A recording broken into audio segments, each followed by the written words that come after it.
into it.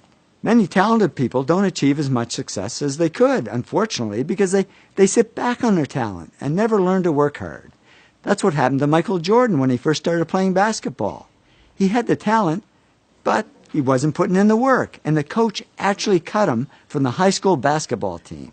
Boy, that was a wake-up call. He says, I was very disappointed. I started working on my game the day after I was cut. And he soon became the hardest working player in basketball, who made fun of the other players who weren't working hard. And that hard work is what made him the greatest basketball player of all time. So I'd say the real gift isn't talent, it's the ability to work hard. And we tend to underestimate work and overestimate smarts. But in the end, work wins over smarts. In fact, many successful people aren't the smartest. They just work the hardest. Francois Parenteau, who Business Week called the top independent analyst on Wall Street, said to me, I'm certainly not that smart. I can't even remember my own zip code.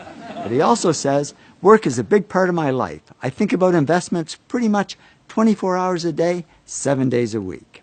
Nez Hallett III is CEO of Smart Wireless. And I thought that's ironic, because he told me he's not that smart. He says, I graduated from high school with a C average and college with a C- average. But now the smart PhDs are reporting to him. How did he do it? He said, if you're going to be successful at anything, the key thing is to work hard. I'm not smart. As proof, here's my actual 12th grade report card. It was the only one my parents ever kept. Don't ask me why they kept it.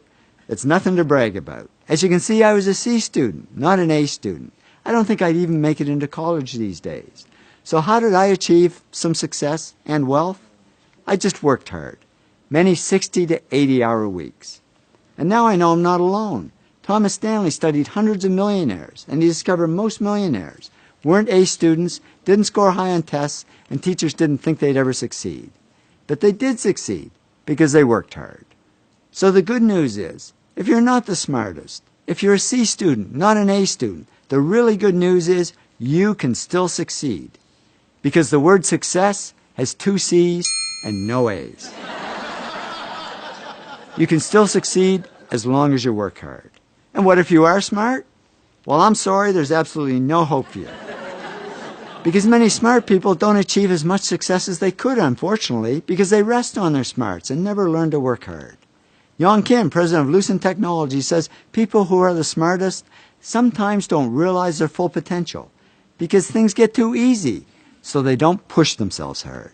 After a talk I gave at one of the world's top 10 business schools, a man came up to me and said, you know, when I got my MBA here a few years ago, I was one of the smartest people in the class. I thought I had it made. So after I graduated, I sat back and I didn't work hard and I went downhill. And now at this point in my life, I've gone nowhere. I haven't achieved any success at all. He said, thanks for the wake-up call. Now I know what I need to do. I need to work. So the bottom line is, whether you're smart or not, whether you're talented or not, just keep working.